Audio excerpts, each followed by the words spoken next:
Paul Chryst out at Wisconsin, 5 seasons there. They obviously did not start the season very well. And it sparked a lot of conversation because, now we have, 5 coaches fired through. None of them are Brian Harsin. None of them are. That's coming, though. That's got to be next. So be. we have Wisconsin, Nebraska, Arizona State, Georgia Tech, and Colorado. And originally, the buyout for Paul Chryst was around $20 million. It's now being said he's settled at $11 million. I think usually that's due to the fact that if you just settle, they're like, Wisconsin will be like, we don't have to pay the full buyout because we fired him with cause. Right. And then Paul Chryst is like, we don't want to do that. Just take off $6 million. They probably agreed on that. So then there's no lawyers and it's over. Like it all comes from like a specific fund too. So and he doesn't even have to worry about it. Oh, and he probably gets it right away. And he was like, all right, February 2023. Yeah, and he'll all of it by then. And he'll be like, all right, fine. I'd rather that than it be spread out and then have to hire a lawyer. My first thought is. And I know it's completely different, but the way it was like, okay, he'll get it all. It's like if you win the lottery, you can either choose to get it over like a period of time or get less for a bulk. That's just what it looked like to me. Obviously, there's a lot of different things that go into it. But my question is one, Wisconsin is obviously a program that, they've been consistently winning over the last 30 years. Now, they've not been the top of the top, but they've never been... I mean, they've gotten pretty close. They definitely have gotten close, but they've never. They're almost like the Oklahoma State of the Big Ten, which I definitely want to talk about too, because I love reading message boards, which I did for the fan base thing. But one of the best message board topics, and I think we all got tagged in it multiple times, is Oklahoma State being underrated as a whole. We'll get to that, but Wisconsin is that program. When you look at the Big Ten West, and you look, they are always kind of the bully that's sitting there, that's waiting to see who's going to be coming to meet them in Indianapolis. Now with him fired, we have 2 Big Ten West coaching jobs open. Yep. I mean, 1st of October, basically. So I think the big question here is, what's the better job between Nebraska and Wisconsin? So I put it on Twitter, and Wisconsin won like 73 to 27%. I voted for Nebraska. Why did you vote for Nebraska? I think there's more money. I think you also have. It's tough because it's like, who's won more over the past 2 decades? Obviously Wisconsin, but I think you have more money at Nebraska, and then also you have the situation where it's like, hey, at Wisconsin and Nebraska, it's hard to recruit. But maybe Wisconsin are close to Ohio. I don't know. This is my knee-jerk reaction right now in 2022, the year of our Lord, would be to say Wisconsin, just because of their recent success in their division and that they haven't been down so bad that, when you look at Paul Chryst's record, it's not that bad. It's just not meeting their expectations. They obviously started this year not great, but didn't they go, what they go 9-3 last year? Probably something close to that. What was interesting is that Brett Bielema, I forget if he was +1 or -1 from Paul Chryst's record. And he was the one who caused him to lose his job. And he actually, he had a quote where he was like, oh, been there, brother, know how that feels. But Nebraska, to me, still has that overall brand awareness, for lack of better terms, when you talk about their reign in the 90s, that I feel like overall Nebraska is a bigger college football brand. I don't know how much that plays into the job, though. Now, in 2022, how much does that play into? Because if you're talking about in my lifetime, because we're talking about in the last 3 decades, and for you guys too, Nebraska just absolutely ran the 90s, but Wisconsin has been a better football program in the last 2 decades. So where do you put that? Like, how much do you take brand recognition into a job opening? Because Nebraska is hard to recruit to, unless, in comparison to Wisconsin. Wisconsin's right in the middle of a. I think they're almost like similar jobs. Would you put? Would I put Nebraska or Wisconsin higher? Like it would probably, they're both top 25 in like the 15 to 25 range, right? Or maybe we overrate Nebraska's job, but I still think Nebraska's fan base is massive. Wisconsin's fan base is not. Wisconsin's a Packer state.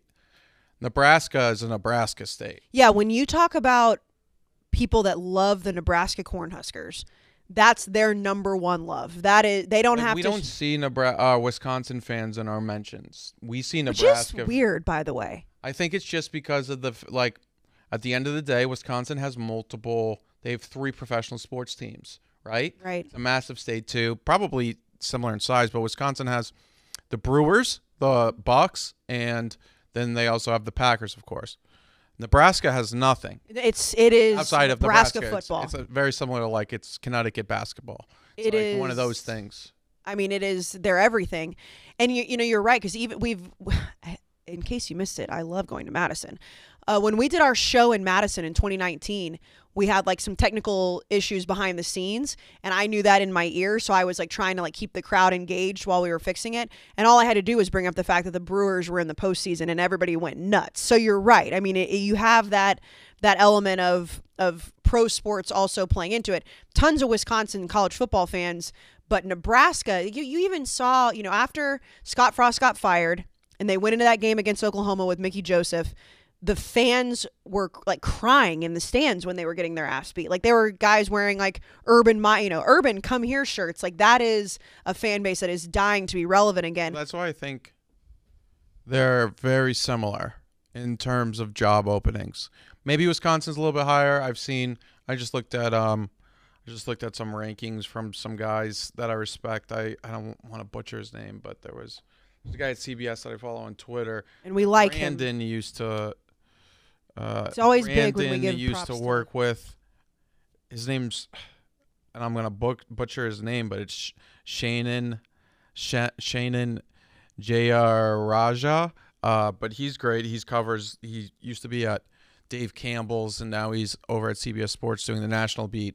He has Wisconsin over Nebraska. Last year, Bud Crawford, who's at 24/7 Sports, which is also CBS, he had Nebraska over Wisconsin by 1 overall of ranking the top 25, and Wisconsin 21, Nebraska 20. So I think it's very close, and it's probably cutting Splitting hairs. Splitting hairs. There it is. When you look at it, it's at the end of the day, it doesn't matter much when we look at who is the better job, because they're both in that weird range where it's hard to recruit to. One's had a lot of success over the past 20 years. The other has not. One has a massive fan base. The other doesn't have a small fan base.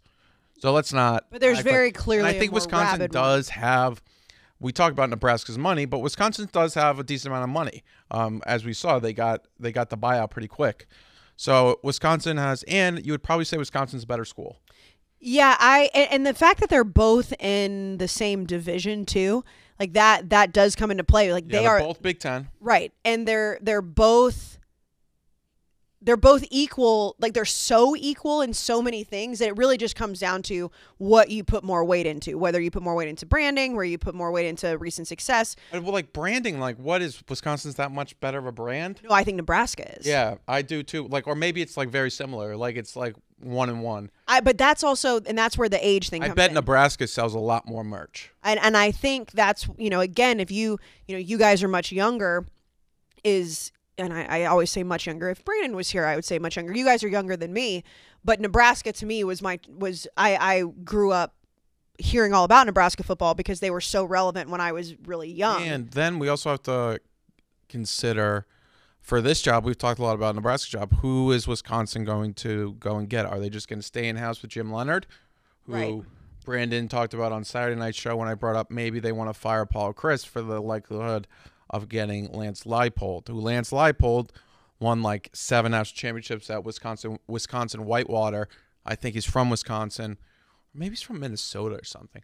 But he's going to be in the name or in the mix for every single job. It's awesome for him, but it's also just crazy. Just Kansas head coach. It's boy, now we've got poor Kansas in the fact of he's born in Wisconsin.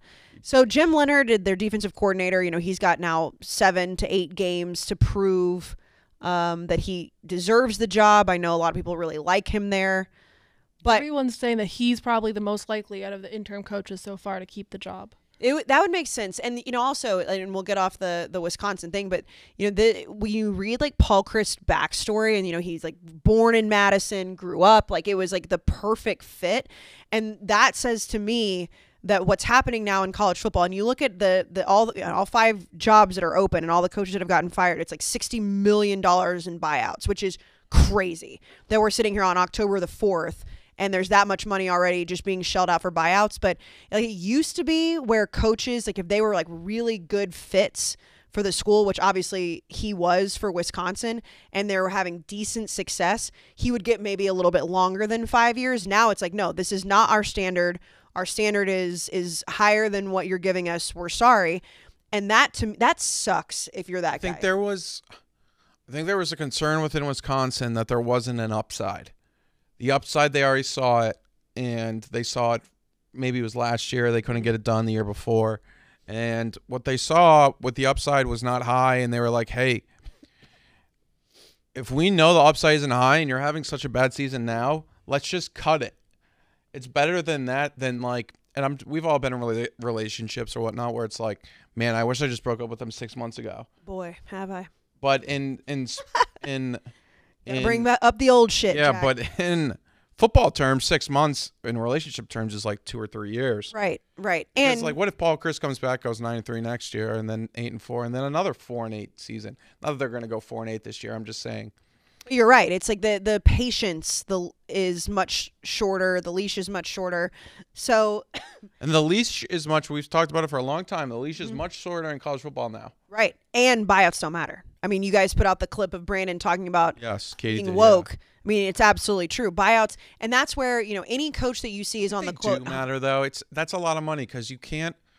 Depends where you depends are. on the school. But it's also like these people have a lot of money, but it's not like they're going to be like the athletic director has like some pressure on them now. Wisconsin's like, you can't fuck up again. We're not going to pay another buyout of $10 million in 2 years. Right. It's usually 2 or 3 people. It just depends on. They don't want to do that. It depends on the school and the boosters, I would say, and also depends on how mad. That's where it's like when no one wants to buy out Jimbo. Like no one wants to like buy out Jimbo yet. But give it till Sunday, Jack. There's some oil tycoon down there that's like $90 million. I can throw that out the window. But that's why I think with Paul Chryst is like, I don't know much about him other than what we know as him as the Wisconsin head coach, and then you hear his backstory. Like, he seems like a really nice guy. I could just be going off of like, you didn't hear. No, yeah. Like, so it's like that to me is a much harder decision than if a coach is just absolutely shitting the bed and seems to be an asshole, like Brian Harsin. Now, again, I don't know Brian Harsin personally, but it seems like the boosters don't like Brian Harsin as a person. Whereas Paul Chryst, it was like it just didn't work out because they weren't winning. So, and honestly, when you look at the jobs that are open now, they're all pretty good. They're all pretty good. So we talked about Wisconsin, Nebraska, Colorado's not that bad of a job in my opinion. It's still a Power 5 job. Yeah, but it's still like not the job itself. I'm saying Colorado football is in disarray. Like, but this is from the same article I was just talking about. They have a great campus. It's Boulder. It's beautiful. Yeah. And think about it, you don't have to come in with super high expectations. Aren't the only 2 teams without a win? It doesn't seem like Colorado and Colorado State. So Colorado ranked last among public schools in Pac-12 in athletic spending in 2020, 2021. Just 3 years ago, Buffalo's lost a coach to Michigan State, Mel Tucker. There's no proven recruiting grounds or pathway to success at Colorado, and that is firmly reflected. So maybe it's not as good of a job as I just like look at. Oh, they have an indoor facility. They have it's an amazing view and cool jerseys. I'm about to say you're looking at the view. You just want to go to Boulder. But it's just maybe not Colorado. But I think also Arizona State's a pretty decent job. I think so too. And we've talked ad nauseum about Georgia Tech. So, those 5 jobs are on the market. We think Auburn's going to come up. If I had to rank these, I would put Wisconsin at number 1. Okay. Nebraska at a close second. Colorado last, and then Arizona State and Georgia Tech could be like interchangeable depending on what you're looking at. I just still, and I mean, again, I know I'm a little biased just because of Dion himself, but I do not understand why Georgia Tech hasn't already tried to hire him. If they have. But I just to me, that's just the most no-brainer of all time. Not want it. We don't know. Yeah, we don't know. I'm just going to ask him on the show. Yeah. Without any. Hey, Dion. So in the middle of this pro football show that's live right now, how are you feeling about the Georgia? We'll see what happens. I also think the problem with Georgia Tech is there's a lot of academic standards. It's hard to get into that school.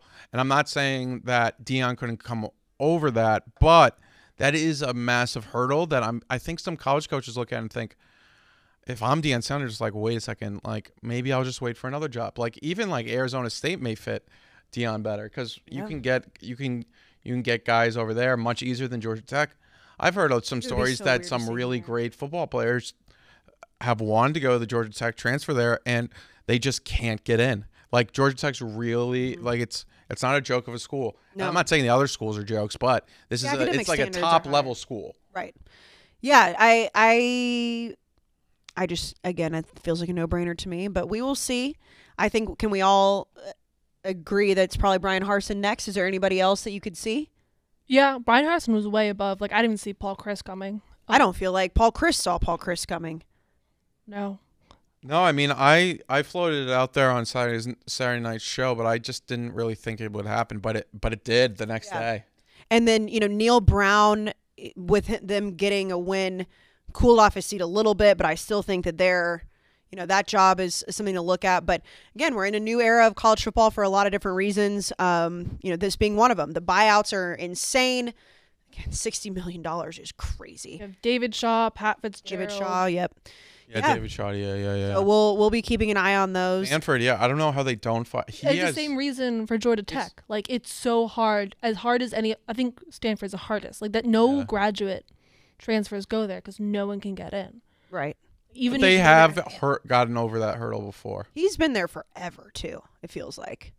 Yeah, I feel like he's been there since I was born. Like, I know that's not true. He's got top 5 paid coach in the country. Yeah, which is if you think about that, where would you even put him in top coaches? Like 30th? Yeah, I'm about to say not anywhere near top 5 highest paid, I'll tell you that. And I get it's different. Stanford, they have a lot of money, but still, like, you're paying someone that much money to not produce. It's tough. Right. And then that's when you look at the cut your losses with buyouts. So, RIP from work, Jerry. He didn't die. Paul Chryst didn't die. But RIP that job. We'll see. I think Jim Leonhard, this is a great opportunity for him, and I agree with what you said, Katie. He's probably, of all the interim coaches, the safest. I think Mickey Joseph had that opportunity. I don't think it's as safe anymore. So